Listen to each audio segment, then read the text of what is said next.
ఏది అయినా ట్రై చెయ్యి ఆచి చికెన్ మసాలా. ఆచి చికెన్ మసాలా.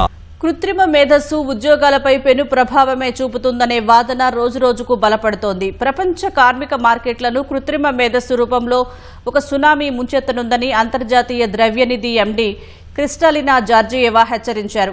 ప్రపంచవ్యాప్తంగా సుమారు 40% ఉద్యోగాలపై ఏఐ ప్రభావం పడుతుందని, ముఖ్యంగా ప్రారంభ స్థాయి ఉద్యోగాలకు ముప్పు ఉందని ఆమె ఆందోళన వ్యక్తం చేశారు. అయితే ఈ సాంకేతికతను సరిగ్గా వినియోగించుకుంటే భారత జీడీపీ వార్షికంగా 0.7% మేర పెరిగే అవకాశం ఉందని ఆమె స్పష్టం చేశారు. ఢిల్లీలో జరుగుతున్న ఇండియా ఏఐ ఇంపాక్ట్ సమ్మిట్లో అంతర్జాతీయ ద్రవ్యనిధి ఎండీ క్రిస్టాలినా జార్జియేవా పాల్గొన్నారు. ఈ సందర్భంగా ప్రపంచ జాబ్ మార్కెట్పై ఏఐ ప్రభావం ఎలా ఉండబోతోందనే అంశంపై ఆమె ప్యానెల్ డిబేట్లో మాట్లాడారు.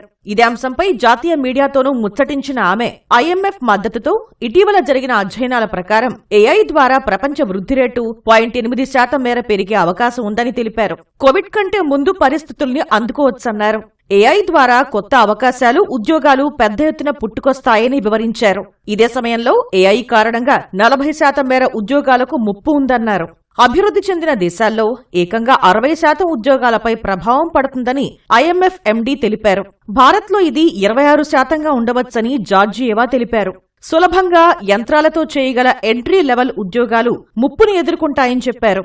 ఇది మొదటి ఉద్యోగం కోసం ఎదురుచూసే యువ గ్రాడ్యుయేట్లకు ఆందోళన కలిగించే విషయమని ఆమె పేర్కొన్నారు.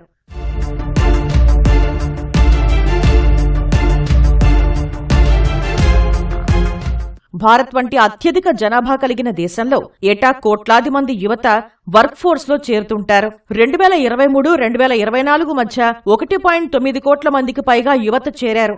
వీరికి ఉద్యోగాలు కల్పించడం ప్రభుత్వాలకు సవాలుగా మారిన తరుణంలో ఏఐ రాక ఈ ఒత్తిడిని మరింత పెంచుతుందని జార్జియేవా అంచనా వేశారు. ఈ సందర్భంగా ప్రపంచ సవాళ్లను ఎదుర్కోవడానికి భారత్ తీసుకుంటున్న చర్యలను ఐఎంఎఫ్ చీఫ్ కొనియాడారు. పన్నులు, కార్మిక మార్కెట్లలో భారత్ చేపట్టిన లోతైన నిర్మాణాత్మక సంస్కరణలు ఏఐ సవాళ్లను ఎదుర్కొనేందుకు సన్నద్ధం చేస్తున్నాయని ఆమె తెలిపారు. బ్యాంకింగ్, కార్పొరేట్ రంగాలు బలంగా ఉన్నాయన్న ఐఎంఎఫ్ ఎండీ ఇవి పెట్టుబడులకు అనుకూలమైన వాతావరణాన్ని సృష్టించాయని ప్రశంసించారు. ఏఐని ప్రజాస్వామీకరించే దిశగా ప్రధాని నరేంద్ర మోదీ చేస్తున్న కృషిని ఆమె అభినందించారు.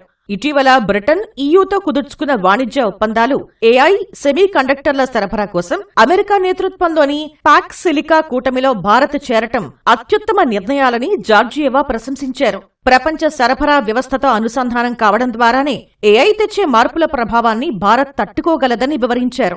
భారత్ నిర్దేశించుకున్న వికసిత్ భారత్ 2047 లక్ష్యాలు సాధ్యమేనని పేర్కొన్నారు. $30 ట్రిలియన్ ఆర్థిక వ్యవస్థగా భారత్ అవతరిస్తుందని విశ్వాసం వ్యక్తం చేశారు.